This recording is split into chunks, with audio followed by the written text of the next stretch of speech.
Oh my God. Oh my goodness. I don't know. The most successful form of economic organization. The capitalism is. Okay. Thank you. That's. I don't think. Okay, that's fine. 자본주의. 솔직히 말만 들어도 어렵습니다. 하지만 자본주의가 뭔지도 모르고 어떻게 자본주의 시대를 살겠습니까? 우리는 자본주의에 대해 제대로 알기 위해 세계적인 석학들을 만났습니다.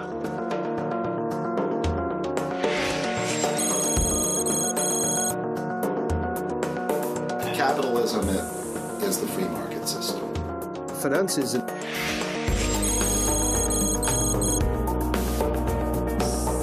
is an integral part of human civilization. Money is what they call a veil, a curtain.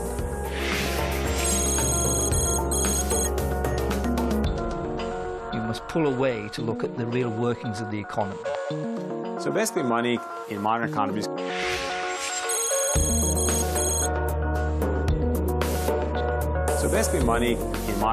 comes from a central bank which prints pieces of paper.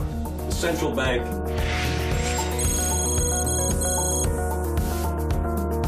The central bank is the bank for bankers. Central bank.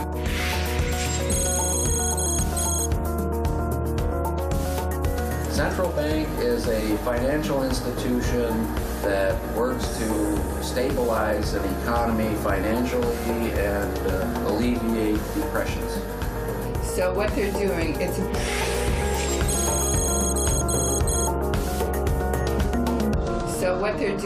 a big shell game. 자, 그럼 제일 먼저 무엇부터 알아야 할까요? 현대는 금융 자본주의 세상입니다.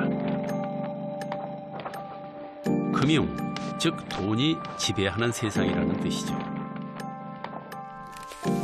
돈이 태어나는 근본 원리를 아는 것은 여러분들에게 불편한 진실이 될 것입니다. 그럼 한 번도 들어보지 못한 진실의 세계로 가볼까요?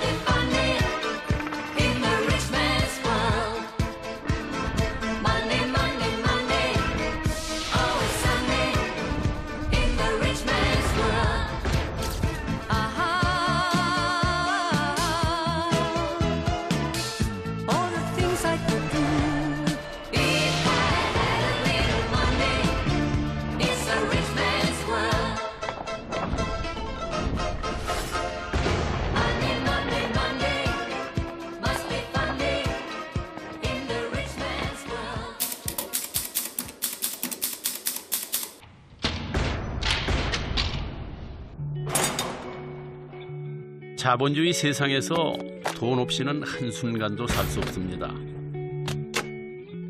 우리는 때로 돈을 사랑합니다. 돈을 사랑하는 것이 비난받을 일일까요? 아니면 돈을 무시하는 것이 어리석은 짓일까요? 아니면 돈을 모르는 것이 문제일까요?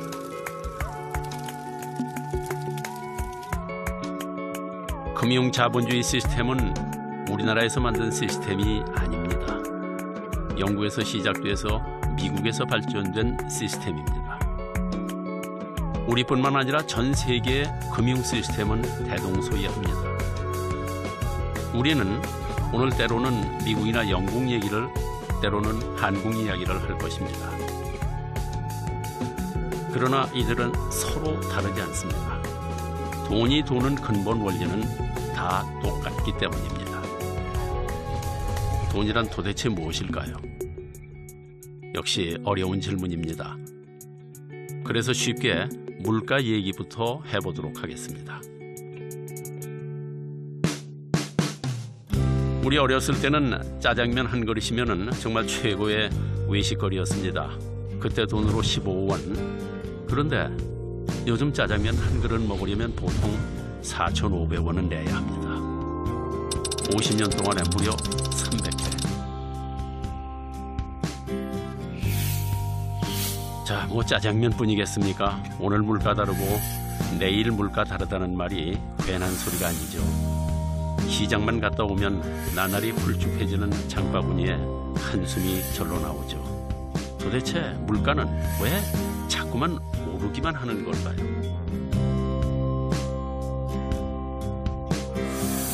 물론 가격에 대해 학교에서 배우긴 했습니다. 바로 수요 공급 법칙. 수요 곡선과 공급 곡선이 만나는 곳이 가격을 결정한다는 거죠. 그러니 가격이 오르는 것은 공급이 부족하거나 수요가 늘어나기 때문이라는 뜻. 맞는 말입니다. 근데 물가가 오르는 것이 정말 그 이유뿐일까요? 1억짜리 아파트 가격이 1년도 채 안 돼서 2억이 되는 것도 공급이 부족하거나 갑자기 수요가 늘어서일까요? 혹시 물가가 오르는 데는 수요와 공급의 법칙 말고 또 다른 이유가 있는 건 혹시 아닐까요? 그렇습니다. 물가가 계속 오를 수밖에 없었던 또 다른 이유가 있습니다. 바로 돈의 양이 많아졌기 때문입니다. 시중에 돌아다니는 돈, 즉 통화량이 많아졌다는 뜻입니다. 돈의 양이 많아지다니 무슨 황당한 소리냐고요. 이제부터 잘 보십시오. 지난 50년간 어떻게 돈의 양이 늘어났는지, 왜 물가는 오르기만 했는지 확실히 보여드리겠습니다. 돈의 최고의 가치를 갖는 금융자본주의 사회에서 어떻게 돈이 돌고 도는지 분명하게 가르쳐드리겠습니다. 시도 때도 없이 신문에 오르내리는 양적 완화, 통화 팽창, 뭐 이런 말들이 무슨 뜻인지 이젠 아시게 될 겁니다.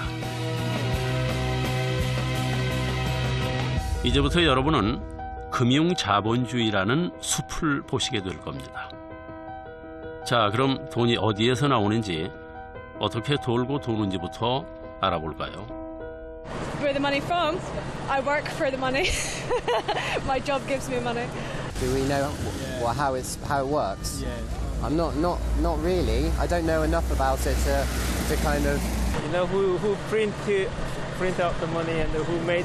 I guess the process. You know that? The national, the mint, the Bank of England. We have our own currency in Scotland, which is an equivalent. 맞습니다. 우리는 대부분 돈은 조폐공사에서 나온다고 생각합니다. 근데 정말 그럴까요? 물론 조폐공사에서 돈을 찍어내는 건 사실입니다. 하지만 그건 시중에 돌아다니는 돈 중에서 극히 일부분입니다. Well, when we talk about money, most people have in mind something like this $5 bill, and they imagine paper money and also coins. And of course, that is part of money, but most money, in fact, today is invisible. It's in banks. You assume, you see the government printing presses, and you assume that the government just creates the money and spends it, but that's not the way it happens. 이해가 안 되시죠? 그럼 나머지 돈은 어디서 나오느냐고요? 그걸 알려면 일단 이 사회에서 돈이 어떻게 도는지부터 생각해 봐야 합니다. 간단하게 말해보겠습니다. 중앙은행인 한국은행이 조폐공사에서 100원을 찍어서 시중은행에 줬습니다. 그러자 중소기업 사장 A가 그 100원을 대출받아서 기계도 사고 직원들 월급도 줍니다. 다행히 이익이 나서 은행에 대출받은 것에 원금과 이자로 일단 50원을 갚았습니다. 그럼 은행은 그 50원을 다시 학원 원장 B에게 대출해주죠. B는 그 돈으로 학원 운영비도 쓰고 선생님들 월급도 줍니다. 다 아는 얘기죠. 아마 여러분은 이렇게 은행에 다른 누군가가 저금을 하거나 갚은 돈을 나에게 대출해 준다 이렇게 생각하셨을 겁니다. 이제껏 우리가 알고 있었던 은행의 모습이니까요. 하지만 그건 우리가 은행에 대해서 너무도 모르기 때문에 하는 이야기입니다. But they don't actually lend their deposits. You never go to the bank and they say, you ask for your money and they say, I'm sorry, we just lent your money to Mr. Smith. Come back in 30 years. They never say that. 예금으로 대출해 주는 게 아니다. 그럼 대체 무슨 돈으로 대출을 해주는 걸까요?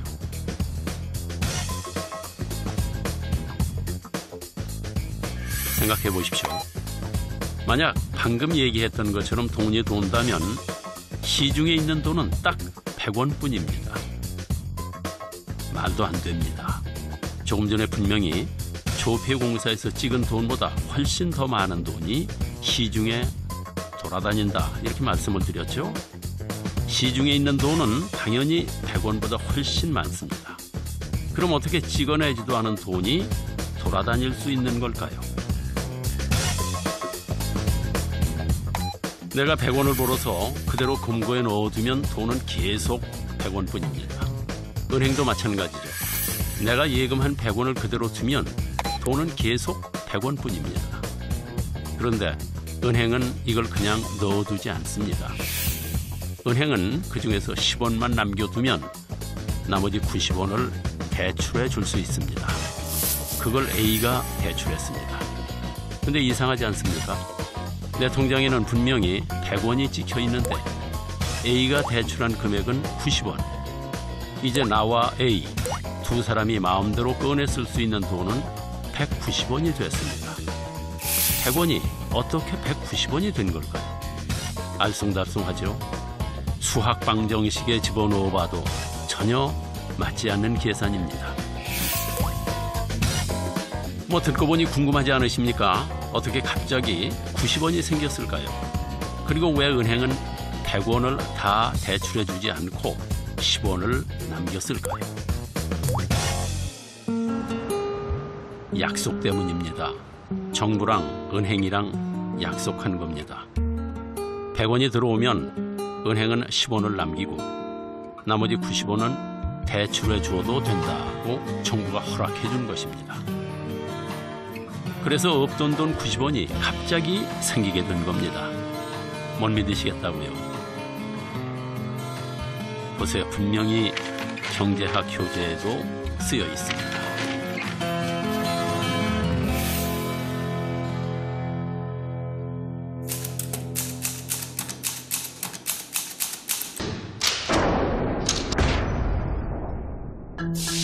그리고 이 원리를 그대로 적용한 것이 바로 1963년 미국 연방준비은행 FRB에서 만든 업무 매뉴얼 현대금융 원리입니다.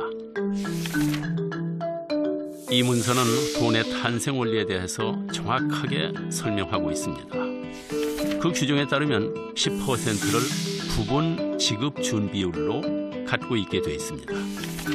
부분 지급 준비율이란 예금한 고객이 다시 돈을 찾아갈 것에 대비해서 은행이 쌓아두어야 하는 돈의 비율을 말하는 것이죠. 이제부터는 간단히 지급 준비율이라 말씀드리겠습니다. 한마디로 은행에 들어온 돈 100원 중 10%, 즉 10원만 남겨놓으면 나머지 90원은 대출해 줄 수 있다 하는 뜻입니다. 어떻게 이런 일이 가능하냐고요? 사실 지급 준비율은 아주 오랜 역사를 가지고 있습니다. In England, it originated with the goldsmiths of the 17th century, who would take people's gold for safekeeping. 캐나다의 유명한 경제학자 찰스 넬슨은 그의 책 거시 경제학에서 이 얘기를 자세하게 다루고 있습니다. 이 이야기는 16세기 영국의 도시들에서 때때로 또는 자주 있었던 일입니다. 이 시대에는 금이 돈이었습니다. 그런데 금은 무거웠죠. 금 세공업자는 금을 휴대하기 편리하게 금화로 만들었습니다.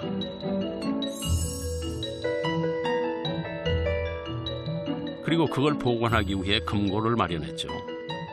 사람들은 자신이 소유한 귀중한 금을 보관하기 위해서 금세공업자의 금고를 빌렸습니다.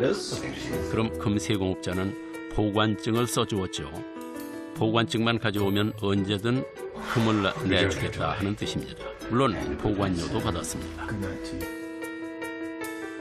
얼마간의 시간이 지나자 사람들 사이에서는 금화 대신 보관증이 돌아다녔습니다. 금화보다 훨씬 가볍고 언제든 금세공업자에게 가서 주면 다시 금화로 바꿀 수 있기 때문이었죠. 그것을 본 금세공업자는 깨달았습니다. Clients who store their gold in my vaults want gold coins instead, and not all at once. 금세공업자는 재치를 발휘합니다. 사람들이 맡겨둔 금화를 빌려주고 이자를 받기로 하죠. 대출이 잘 갚아지는 한 아무도 눈치챌 수 없을 거라고 생각합니다.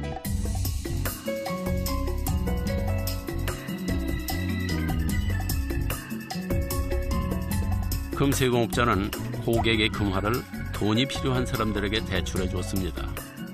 그리고 대출하면서 받은 이자로 많은 이익을 남기게 됐습니다. From giving loans, it makes him feel and act big. Really? It's not a complete lie that he invests a lot of money into the India trade. 사람들은 금세공업자가 갑자기 많은 돈을 버는 것을 수상하게 여겼습니다.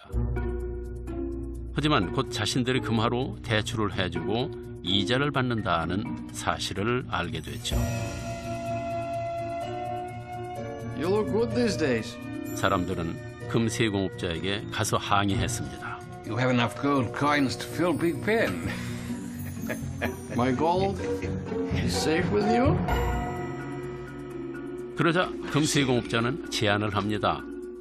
당신의 금으로 대출을 해서 이자를 받으면 그걸 나눠주겠다. 사람들은 괜찮은 거래라고 생각합니다. 가만히 앉아서 돈을 벌 수 있으니까요. 금세공업자도 걱정이 없습니다. 대출 이자가 항상 예금 이자보다 많았으니까요.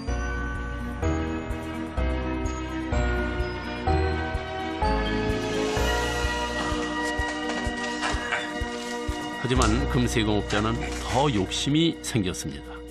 다시 머리를 썼죠. Nobody knows how many gold coins there are in my vault. Not even my lovely wife Jane, my daughter Alice. Who knows if I give loans on the basis of having enough gold coins in my vault. 금세공업자는 금고에 있지도 않은 금화를 마음대로 빌려주기 시작한 겁니다. 하지만 사람들은 금세공업자가 없는 돈을 만든다는 사실을 꿈에도 몰랐죠. 어떻게 그걸 상상이나 했겠습니까? Goldsmiths early on discovered that they could issue up to 10 times as many receipts as they had gold, and nobody would be the wiser because people didn't come for their gold more than about 10% of the time. So that's the basis of our 10% reserve requirement even today. 그렇게 있지도 않은 금화에 이자 수입까지 벌어들이다 보니 어느새 금세공업자는 엄청난 부를 축적한 은행업자로 대변신을 하게 됩니다. 그제야 사람들은 금세공업자를 의심하기 시작했죠.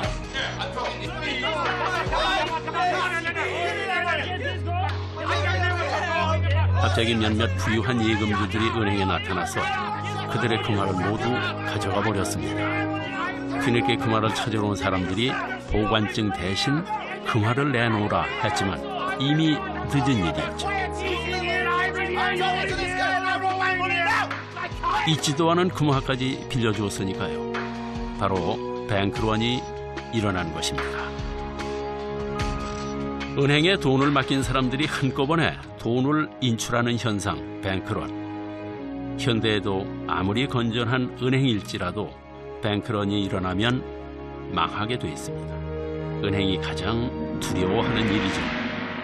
We're going to go get our money back from the bank would fail because it doesn't have nearly 100% of all that cash on hand. And that's sort of what happens when you have financial crises. These financial crises started 3 or 4 centuries ago, and they've been periodic events every so often. 그러나 바로 그때 영국 왕실은 오랜 전쟁으로 금화가 많이 필요해졌습니다.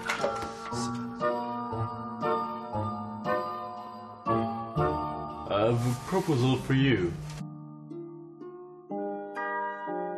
그래서 은행업자에게 가상의 돈을 만들어서 대출 영업을 할 수 있도록 특별히 허락해 주었습니다. But you should report it to the Treasury Office regularly.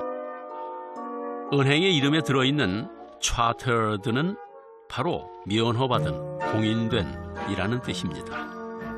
약 300년 전쯤의 일입니다. 당시 영국 왕실은 금 보유량의 약 3배까지 대출할 수 있도록 허가해 주었습니다. The kings wanted to borrow money for war. The merchants wanted the wars to be conducted because these would protect their trade routes and capture territory, and so there was a link, an alliance between the merchant bourgeoisie, the capitalist merchants, and the state, and a deal was done. The deal was that the merchants would be allowed to set up a Bank of England that had special privilege. 이런 과정을 통해서 은행이 설립되고 은행은 지급 준비율을 이용해서 돈을 마음대로 불릴 수 있게 된 것입니다. 그리고 이 약속은 현대은행에도 그대로 적용되고 있습니다. But in fact, a large fraction of the amount that's been deposited at most banks is not in the bank at any one point in time. It's been loaned out. Their ratio of what they keep on hand, their reserve ratio, typically something like 10%. 자, 그러면은 지급 준비율이 10%인 경우에 돈이 얼마나 불어나는지 계산해 보겠습니다. 자, 이번에는 돈을 좀 늘려보겠습니다. 은행에 100억이 들어오면 은행은 그중 10%인 10억을 지급 준비율로 놔두고 나머지 90억을 대출해 줍니다. 이렇게 난데없이 생긴 90억을 신용통화 이렇게 얘기합니다. 이제 실제 시장에서 도는 돈, 즉 통화량은 모두 190억이 된 셈이죠. 90억은 지급준비율 10%를 떼고 다시 대출할 수 있는 돈 81억을 만듭니다. 81억은 72억을 만들고 72억은 65억을 만들고 마치 수학 교과서에 나오는 무한 등비급수의 합처럼 이렇게 계속 돈이 불어나는데 이 과정을 신용창조 이렇게 얘기합니다. 그럼 이렇게 빌려줄 수 있는 최대까지 빌려준다면 얼마까지 만들 수 있겠습니까? 원래 있던 100억을 더해 최대 1000억 대출할 때마다 새 돈이 생기는 겁니다. It is a promise of payment. You hold a credit. All money is credit. All money. Today, where you don't have the problem of gold, they can inflate the system, and that's what they do. You have to take out more loans, which means there's going to be more money in the system. 바로 이것이 우리 사회가 빚 구원하는 사회가 된 이유입니다. 하루에도 몇 번씩 대출 문자가 날아오고 여기저기 은행에서 대출 안내문을 보내는 이유인 것입니다. 고객이 대출을 해가야 은행은 새 돈이 생기기 때문입니다.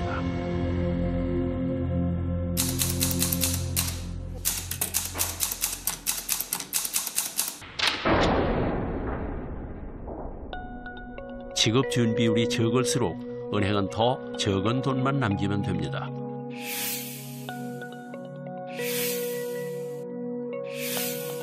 돈을 더 많이 불릴 수 있다 하는 그런 뜻이죠.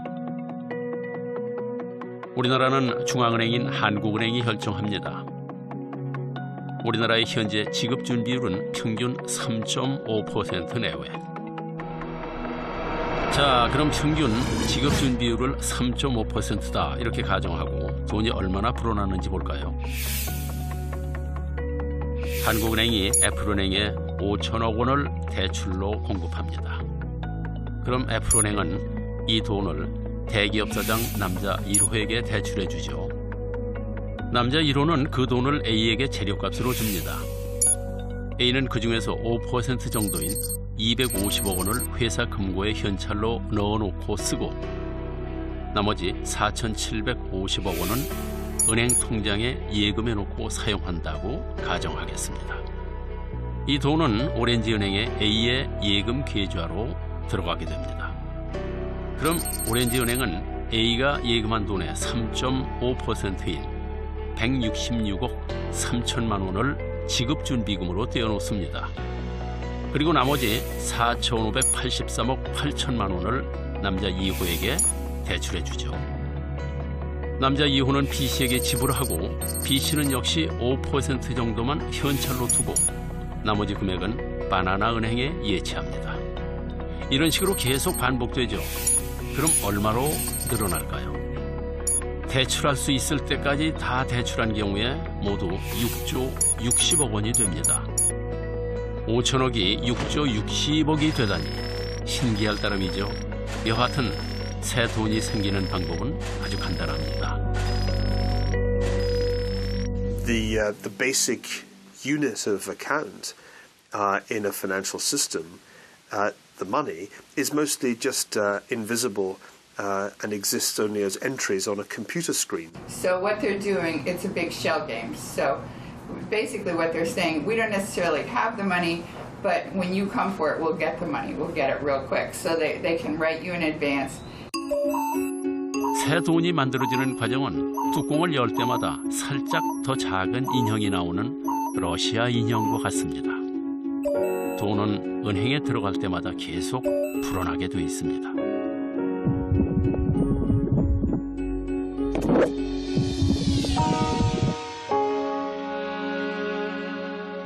What do banks do? I mean, they play with other people's money. They make money with other people's money.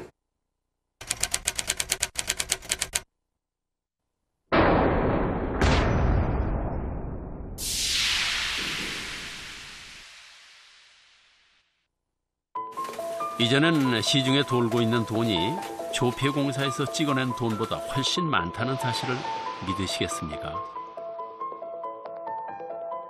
이 그래프는 지난 50년간 우리나라의 통화량 그래프입니다.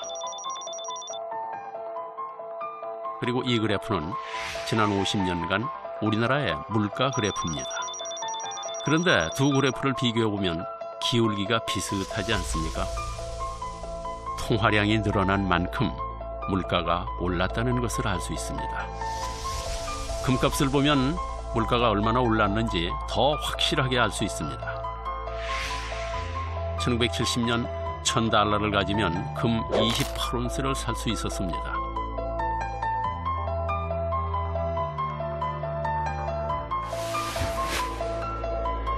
그런데 2012년 2월 1일 금 시세는 1온스당 1,738달러. 1,000달러를 가지면 겨우 0.58온스의 금을 살 수 있을 뿐입니다. 가격이 무려 48배나 올랐습니다. 물가가 계속 오르는 가장 큰 이유는 돈이 많아졌기 때문입니다. 돈이 많아지면 돈의 가치가 떨어지는 건 당연한 일.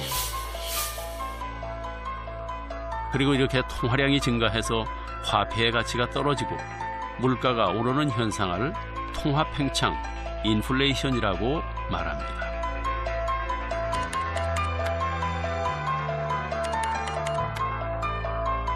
자, 이쯤 되면 머리가 지끈거리고 왜 내가 이걸 알아야 하나 하는 생각이 드실 겁니다. 하지만 모르면 안 됩니다. 이걸 알아야 이제부터 할 더 중요한 이야기를 이해하실 수 있습니다.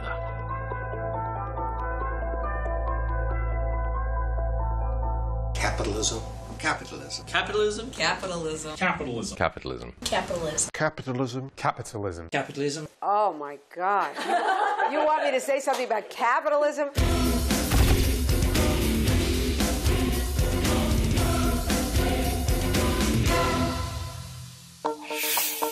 자, 그럼 다시 되짚어 보겠습니다. 시중은행이 대출을 해서 돈을 불리는데 그 원금은 누가 준다고 했죠? 그렇습니다. 중앙은행이 준다고 했습니다. 그런데 이 중앙은행도 돈을 불립니다. 그게 무슨 말이냐고요? 먼저 중앙은행이 어떤 일을 하는지부터 알아보겠습니다. 중앙은행은 시중의 통화량을 조절하는 일을 합니다. 그리고 그것을 하기 위해 두 가지의 권한을 갖고 있죠. 이자율을 통제할 수 있는 권리, 그리고 화폐를 찍어낼 수 있는 권리입니다. Well, basically in a modern economy, the central bank does a lot to manage the money supply. If we need more money in the economy, the central bank can give us more money. 기준금리인 콜금리를 3.5%로 0.25%포인트 인상했습니다. 네, 콜금리가 인상됐지만 금융시장의 반응은 과거와는 다르게 나타났습니다. 한국은행이 금리를 인상했다거나 동결했다는 뉴스를 자주 보셨을 겁니다. 그럴 때마다 여기저기서 들썩들썩합니다. 대출받을 것을 갚아야 할지 아니면 더 대출을 해야 할지. 요즘 장보기가 두렵다는 주부가 많습니다. 배추 가격은 한 포기에 6천 원이 넘었고 생갈치 한 마리는 예년보다 25% 가까이 올랐습니다. 물가는 어떻게 될지. 이는 이자를 이용해 시중의 통화량을 조절하려는 것입니다. 보통 침체에 있는 내수 경제를 활성화시키기 위해서, 즉 경기 부양을 위해서 많이 쓰는 방법입니다. 중앙은행은 바로 이렇게 이자율을 조절해서 시중의 통화량을 조절하죠. 그런데 시중의 통화량을 조절하는 또 한 가지 방법이 있습니다. 바로 화폐를 찍어내는 일이죠. 뉴스나 신문에서 소위 양적 완화라는 표현 많이 들어보셨죠? 금융위기 이후 거의 매일 듣는 말이었을 겁니다. 한마디로 중앙은행이 기준금리를 내려도 효과가 없을 때 직접 돈을 푸는 방법을 말합니다. 그런데 중앙은행이 이렇게 자꾸 돈을 찍어야만 하는 근본적인 이유는 사실 따로 있습니다. 로저 랭그릭이 논문을 통해 제시한 이론을 간단한 그림으로 표현해 봤습니다.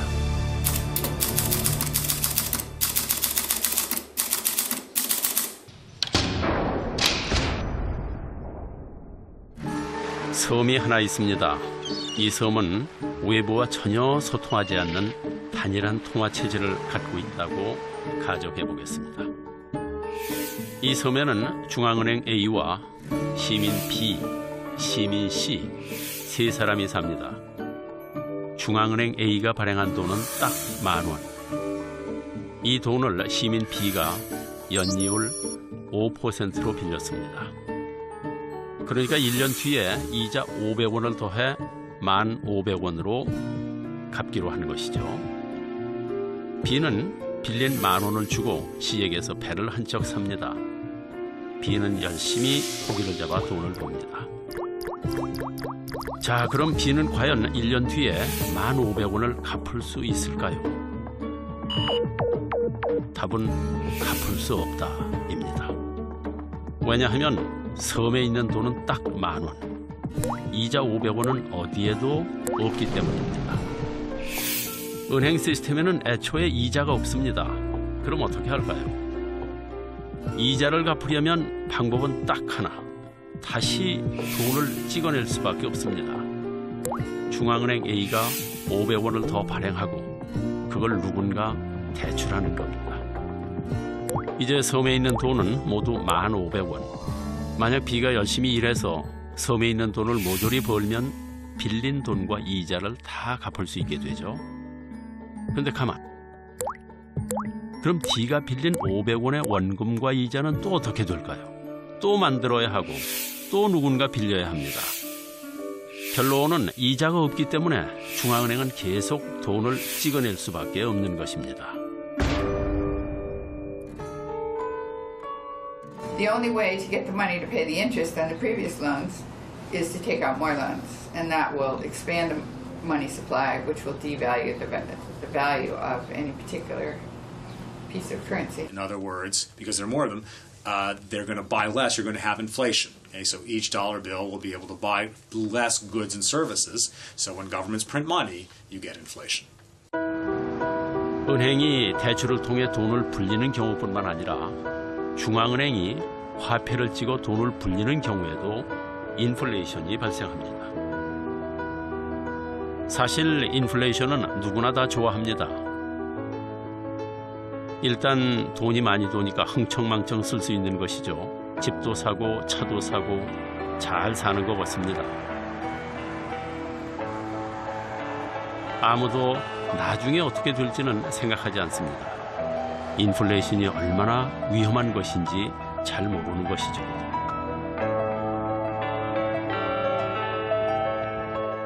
영이 모두 14개. 이것은 100조 달러입니다. 아프리카 대륙에 위치한 짐바브웨에서 2008년에 실제로 사용했던 짐바브웨 달러입니다. 이때 짐바브웨는 한 해 최고 2억 3,100만 %라는 상상 초월의 물가 상승률을 기록했습니다. 바로 하이퍼 인플레이션 상태.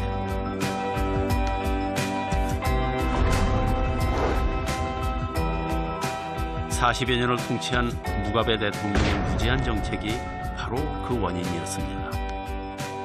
극심한 실업률을 극복하고 외채를 상환하기 위해 너무나 많은 화폐를 찍어서 국고로 썼기 때문이었습니다.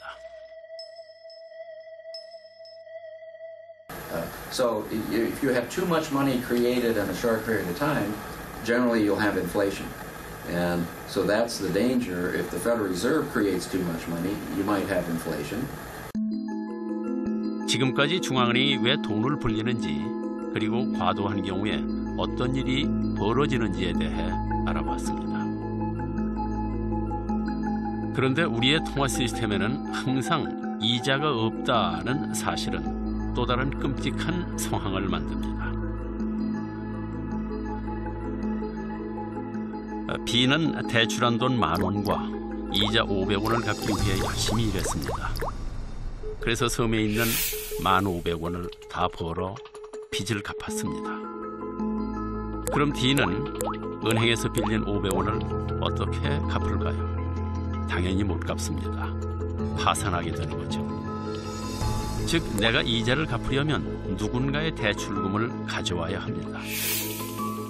그래서 현대 금융 시스템에서 빚을 갚는 건 개인한테는 좋은 일이지만 또 다른 문제를 일으킬 수 있습니다. 돈이 적게 돌면 결국 누군가는 이자를 갚을 수 없게 되고 그럼 그 사람은 파산할 수밖에 없기 때문이죠. 그리고 당연히 수입이 적고 빚은 많고 경제 사정이 어두운 사람이 제일 먼저 피해자가 되겠죠.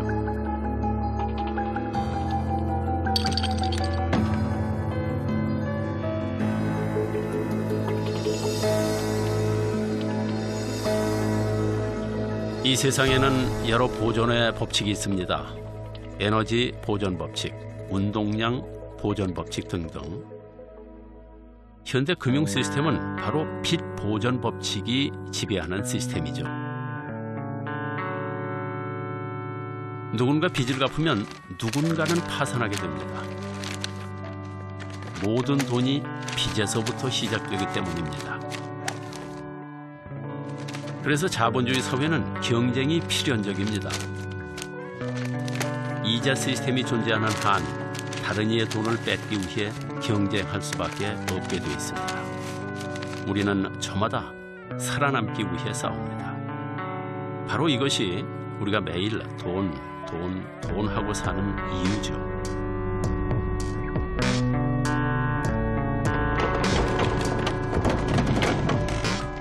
자본주의 세상에서 돈이 전부라는 말이 여기에서 나온 것입니다. 우리의 경쟁이 여기에서 시작된 것이죠.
근데 문제는 여기서 끝나지 않습니다. 이런 일이 연속으로 벌어지면 시중에 돈의 양이 줄어들게 됩니다.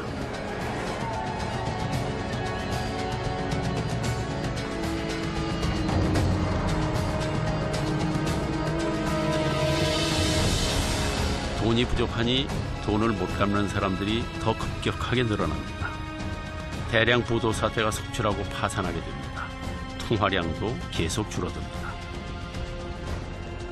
팽창이 멈추는 순간 우리는 순식간에 추락할 수밖에 없습니다.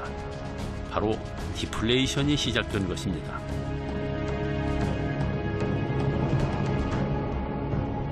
디플레이션이 일어나면 돈이 돌지 않기 때문에 여기저기서 거품이 터지기 시작합니다. 일단 돈이 없으니까 기업이 위축됩니다. 생산과 투자를 줄이게 되죠. 직원을 새로 뽑기는커녕 일하던 사람들도 내보냅니다. 일자리가 부족해집니다. 돈을 벌기가 힘들죠. 여기저기서 돈 없다는 소리가 들립니다. 그래서 디플레이션은 누구나 싫어합니다.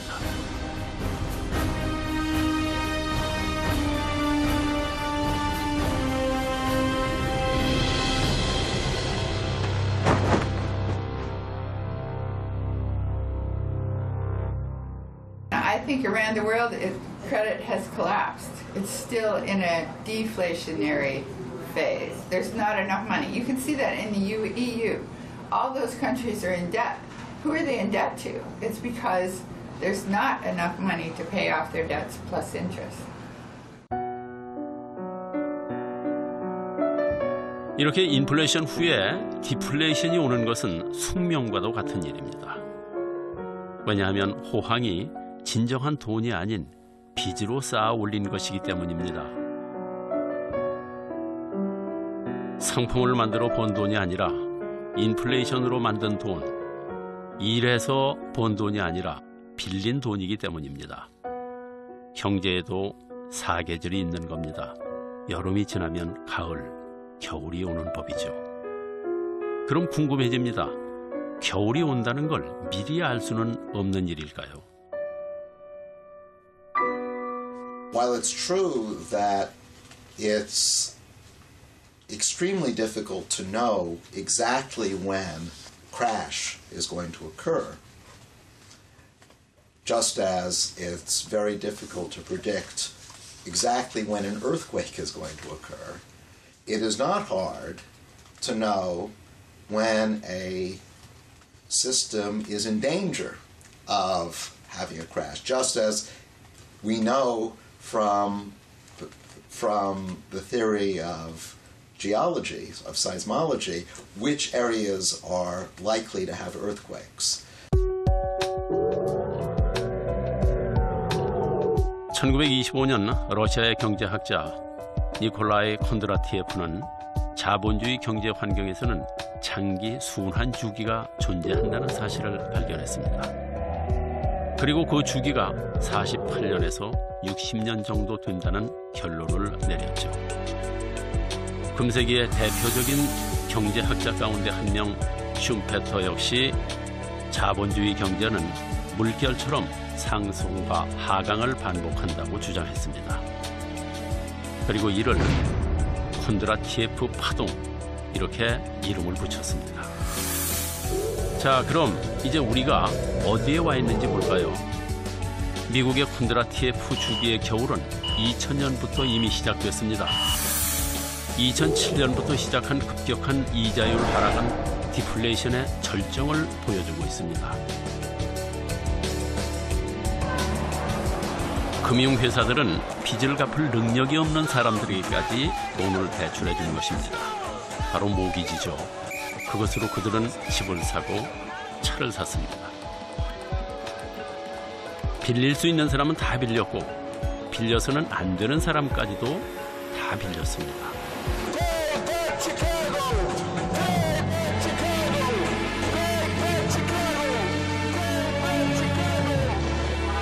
그런데 부동산 가격이 추락하니까 빚을 갚지 못하는 사람들이 속출을 했습니다. 금융위기가 시작된 것입니다.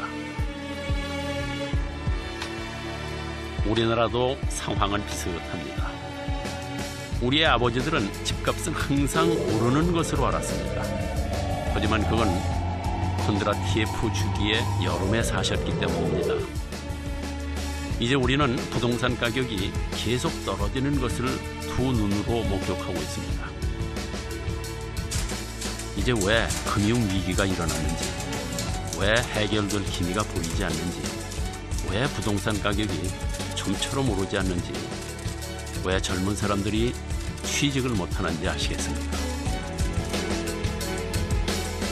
갚아도 없어지지 않는 빚. 우리는 결코 갚을 수 없는 부채 사슬에 묶여 있는 것입니다. 그리고 위기의 희생자는 언제나 힘없는 우리들 중에 누구입니다. It's not a democratic system. It's a private banking system. 4 bankers, 5 bankers, 4 bankers.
영국의 시사주간지 2008년 미국의 금융위기는 전 세계로 퍼져나갔습니다.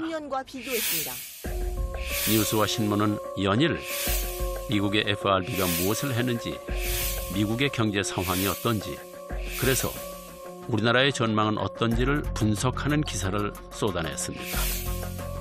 하지만 전 세계는 아직도 불황의 터널에 있습니다. 물론 우리나라도 마찬가지입니다. 그런데 왜 이렇게 미국 하느냐고 생각하시는 분들도 계실 겁니다. 미국이 뭘 하든 어찌 됐든 내 지갑 속의 돈과 무슨 상관인가 하실 겁니다. 생각해 보십시오. 우리나라는 자원이 거의 없습니다.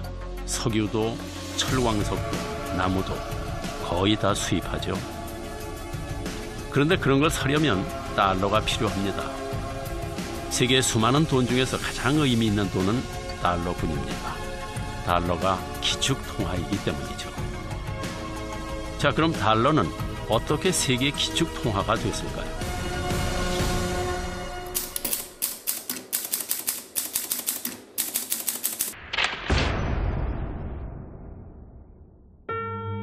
(1944년 7월) 미국 뉴햄프셔주의 브레튼 우즈에는 미국을 중심으로 한 44개 연합국 대표가 모였습니다. 그들은 외환 금융시장을 안정시키고 무역을 활성화한다 하는 그런 목적으로 브레튼 우즈 협정을 맺었습니다. $35를 내면 금 1온스를 내주겠다고, 각국의 통화를 달러에 고정시킨 것입니다. 미국의 달러가 세계 기축 통화가 되는 순간이었습니다. 하지만 그들의 욕심은 거기서 끝나지 않았습니다. 베트남 전쟁으로 달러 가치가 하락하자 금으로 바꿔달라 하는 요구가 많아졌습니다. 그러자 금 보유고가 크게 떨어지고 돈을 찍어내려면 금이 더 필요했지만 금을 확보하기 힘들어졌습니다. 그러자 다른 나라들이 달러 가치를 의심하기 시작했습니다. 결국 미국의 닉슨 대통령은 일방적으로 금 태환제를 철폐하겠다고 결정했습니다. We must protect the position of the American dollar. So President Nixon said, sorry, we're going to run out of gold at this rate. We just don't have the gold. So he took the dollar off the gold standard. 위의 달러는 1971년 이전의 달러입니다. 아래의 달러는 1971년 이후의 달러입니다. 무슨 차이점이 있는지 아십니까?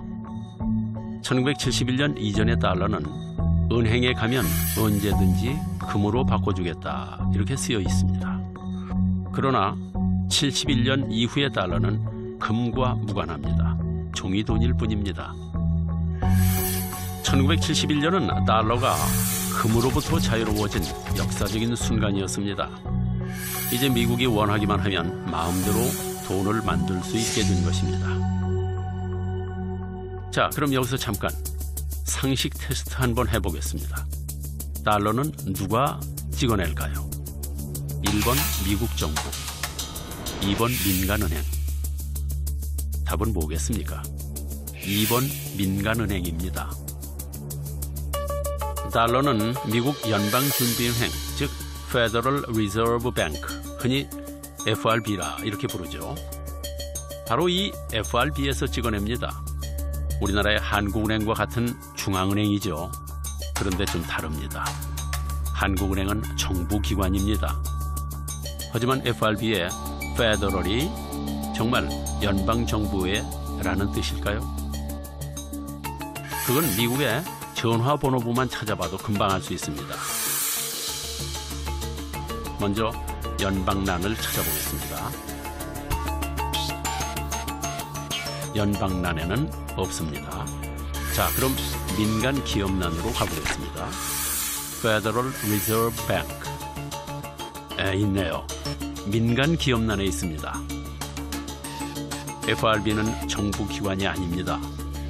미국 금융 시스템에서 막강한 힘을 행사하는 몇몇 민간은행들의 법인일 뿐입니다. 그런데도 FRB가 달러를 발행하는 것입니다. In fact, it's the Federal Reserve that prints the money, and the government has to borrow it like everyone else. So the Federal Reserve is a bank. 그리고 바로 그 달러가 세계를 지배하고 있는 것입니다. 몇몇 금융 자본들이 세계를 쥐락펴락하고 있는 것입니다.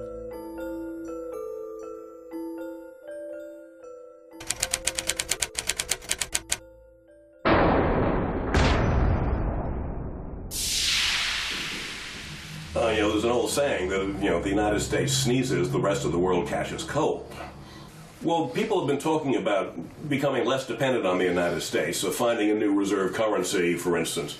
Well, that's all very fine, but there's no other country big enough, economically big enough, for its currency to serve as the reserve currency. I mean, basically the world is stuck with the United States, whether it likes it or not, for the foreseeable future.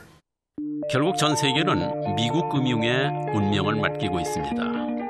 미국 하는 것이 마음에 안 들어도 어쩔 수 없는 일입니다.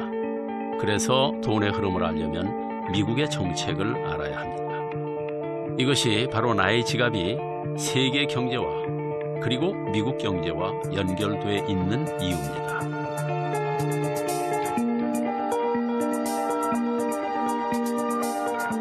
이제 자본주의 세상이 좀 보이십니까? 큰 그림에서 돈의 흐름을 봐야 합니다. 그렇지 않으면 제자리에서 벗어날 수 없습니다. 가난에서 벗어날 수 없습니다. 우리가 잃어버린 돈은 우연이 아닙니다.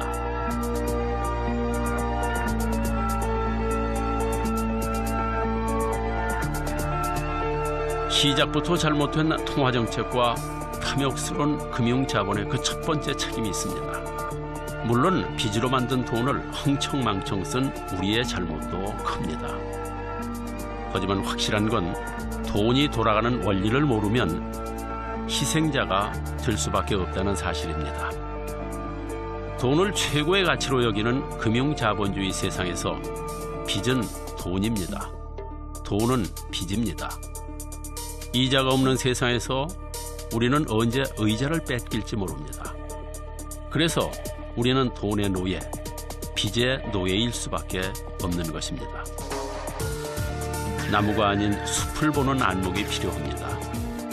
미국이 어떻게 돌아가고 그래서 우리나라의 정책은 어떻게 변할 것인지 생각할 수 있어야 합니다.